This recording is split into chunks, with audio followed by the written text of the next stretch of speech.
Current subsidy చేనేత పరిశ్రమకు కావలసినటువంటి చేనేత కార్మికులు కానీ అట్లానే పవర్ లూమ్ కార్మికులు కానీ దాదాపు ఇప్పుడు సమాధానంలో 26/3/25న జీవో ఇష్యూ చేయడం జరిగింది. ఆ తర్వాత 1/4/26 నుండి అమలు చేస్తామని చెప్తున్నారు. అంటే సంవత్సరం 4 రోజులు అయింది. మరి తర్వాత అయినా అసలు ఇంప్లిమెంట్ చేసేటటువంటి పరిస్థితి ఉన్నదా లేదా అనేది ఒక సందేహం.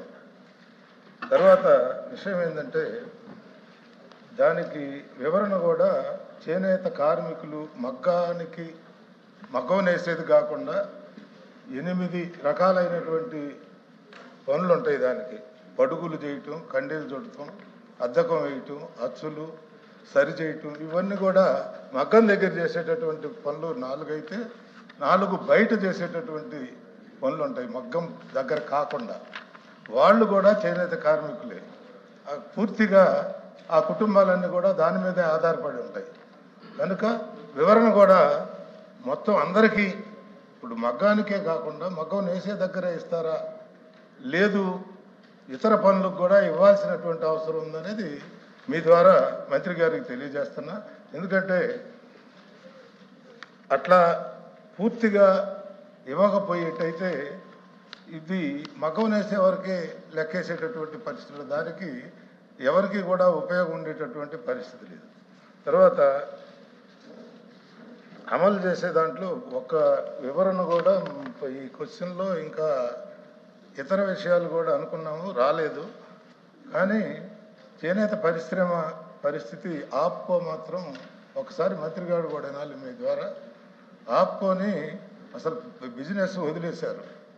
చేనేత కార్మికుల దగ్గర ఎక్కడా కూడా ఒక సొసైటీలో కొనుగోలు చేసేటటువంటి పరిస్థితి లేదు. బిజినెస్ షోరూముల్లో బిజినెస్ జరగట్లా. అసలు ఈ ఆప్కోని మనం సంకల్పించింది ఏంటంటే చేనేత పరిశ్రమ వాళ్ళు తయారు చేసినటువంటి పని కల్పించి వాళ్ళు తయారు చేసినటువంటి బట్టను ఆప్కో కొనుగోలు చేసి వాళ్ళకి డబ్బులు ఇచ్చి పని కల్పించేటటువంటి పరిస్థితి కోసం ఏర్పాటు చేసినటువంటి సంస్థ ఆప్కో. ఆ పరిస్థితి ఎక్కడా కూడా కనపడతల్లా. దానికి కారణం మరి వివరణ మంత్రి గారే చెప్పాల్సినటువంటి అవసరం ఉంది. ఎందుకంటే ఈ సంవత్సరం మీరు అసలు ఏం కొనుగోలు చేసినటువంటి పరిస్థితి కూడా లేదు.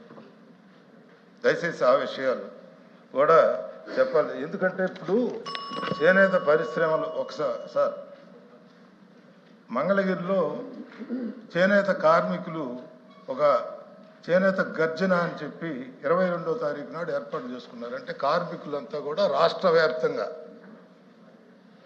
మరి దీనివల్ల ఎంత బాధ కలిగితే రాష్ట్రం మొత్తం చేనేత పరిశ్రమలో పని కల్పించేటటువంటి పరిస్థితి లేదు, అట్లానే కార్మికులకి ఏ రకమైనటువంటి ప్రయోజనం లేదు. పని కల్పించాలి, తర్వాత వాళ్ళ యొక్క జీవన వృత్తిలో మార్పు రావాల్సినటువంటి అవసరం. దానికోసమే ఏ పని జరగట్లేదు కాబట్టి ఒక గర్జన ఏర్పాటు చేసుకొని కార్మికులంతా కూడా 22వ తారీఖు నాడు చేనేత సభని ఒకటి ఏర్పాటు చేయటం జరిగింది.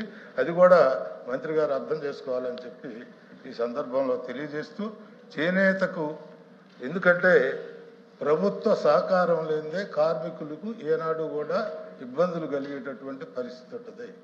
వాళ్ళకు పని కల్పించాలి, తర్వాత వాళ్ళు తయారు చేసినటువంటి బట్ట అమ్మకం జరగాలి, తద్వారా వాళ్ళు జీవించేటటువంటి పరిస్థితిని కల్పించాల్సినటువంటి బాధ్యత ప్రభుత్వం మీద ఉందనేది మనం ఈనాటి వరకు కూడా స్వతంత్రం వచ్చిన దగ్గర నుంచి ఇప్పటికి కూడా అదే పరిస్థితులు ప్రభుత్వాలన్నీ కూడా చేస్తున్నాయి. కనుక మనం ఆప్కో ఎప్పుడూ కూడా వాళ్ళు తయారు చేసినటువంటి బట్టని ఏ సంవత్సరానికి ఆ సంవత్సరం కావాల్సినటువంటి ఆర్డర్లు ఇచ్చి తయారు చేసుకొని ఆ తయారు చేసినటువంటి బట్టకు వెంటనే డబ్బులు ఇచ్చేటటువంటి పరిస్థితి ఉండాలి. 2000 కోట్లు బకాయిలు ఉన్నాయని చెప్తున్నారు. ఆ సొసైటీలు ఏ పరిస్థితుల్లోనైనా వడ్డీలు బ్యాంకుకు కట్టాలి, ఆప్కో వడ్డీ ఇచ్చేటటువంటి పరిస్థితి ఉండదు. మొన్న రిలీజ్ చేసినటువంటి డబ్బులు వడ్డీలకు కూడా సరిపోయినటువంటి పరిస్థితి కూడా లేదు సొసైటీలు.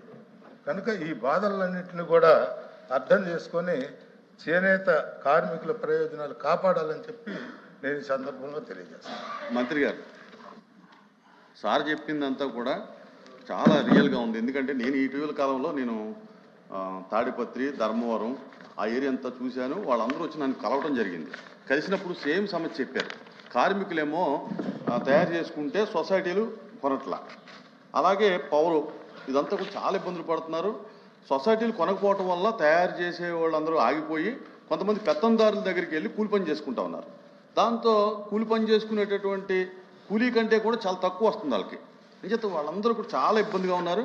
దయచేసి సార్ చెప్పిన దాంట్లో ప్రభుత్వం కూడా స్పందించాలని చెప్పి కోరుకుంటా ఉన్నాం.